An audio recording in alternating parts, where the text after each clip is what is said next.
YouTube, what is going on? We're already back with another update, this time 5,000 miles.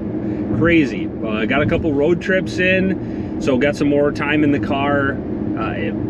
Wanted to just share some experiences and some updates quick. I got a video coming out, depending on the order of how this comes out. Huge news. If you watch the channel, if you're familiar with my videos, you know my #1 gripe about this thing is the heat in the winter. Our prayers may have been answered, right? Technical Service Bulletin 22-2182 published on May 5th. So check out my video, you'll see some info on that. It looks good, it sounds promising, we will see. Anyway, so just where are we at with 5,000 miles? Well, first of all, as you can probably see by looking outside, spring is finally here. We're what, I don't know, May 10th today, I think. It's nice, it's gorgeous. We got 79 degrees. I got to try out the air conditioning for the first time. Very impressed. I mean, the air is great. Didn't know what to expect with an electric car, but it gets cold quick. You know, no complaints. It's comfortable in the car.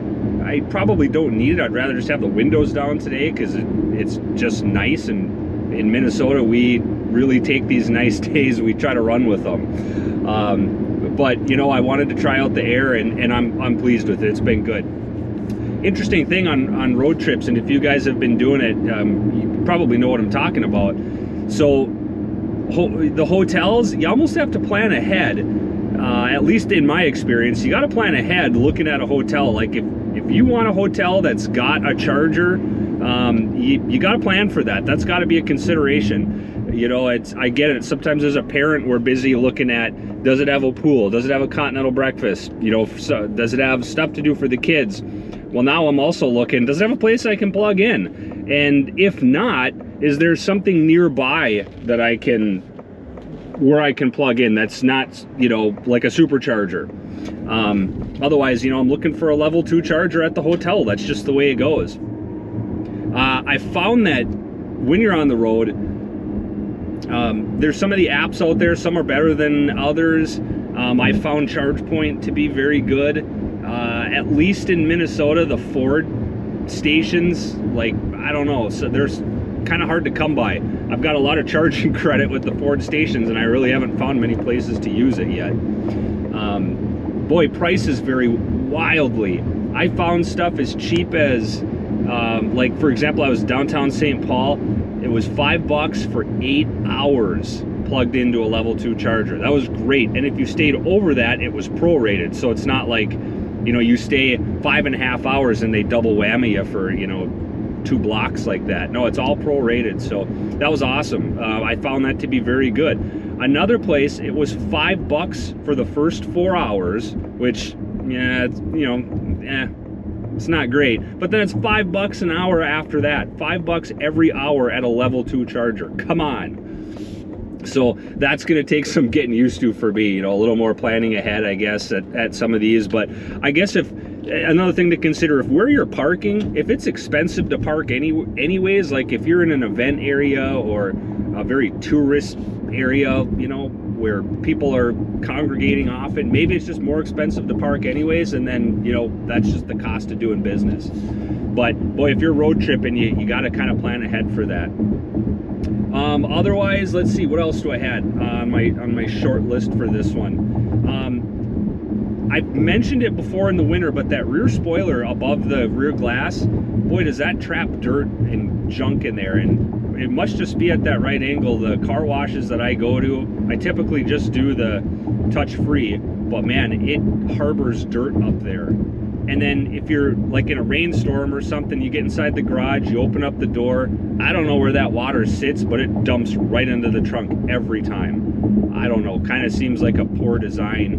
And the door pockets, so like underneath the door before it hits the weather stripping, boy oh boy, can you get some water that comes in there. So there's always dirt and road grime and spray and all kinds of kind of just junky stuff that gets in there. So I found that to be kind of annoying as well. You know, not a deal breaker or anything like that, but it just seems like it could have been engineered better. I don't have that on any of my other vehicles, so for what that's worth.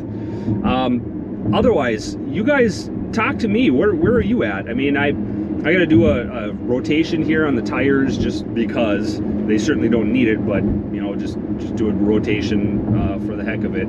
Checking tire pressure, topped off the washer fluid. I mean, there's really not a whole lot to do on these things. You know, wipers are in good shape.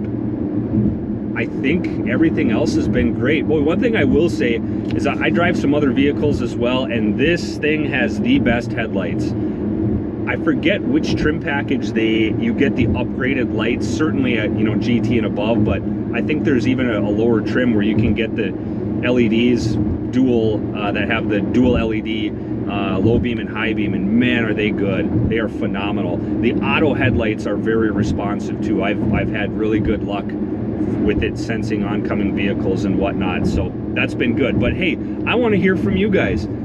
Sound off down in the comments. Tell me, where are you at for mileage? What are some tips and tricks, some things that you found helpful? What are you having for charging prices in your area? You know, what are you paying? Do you pay per hour? Do you pay per day? How does that work? Let me know. This is a good community. We all share things off of each other, bounce ideas off of each other. So tell me what you're working with.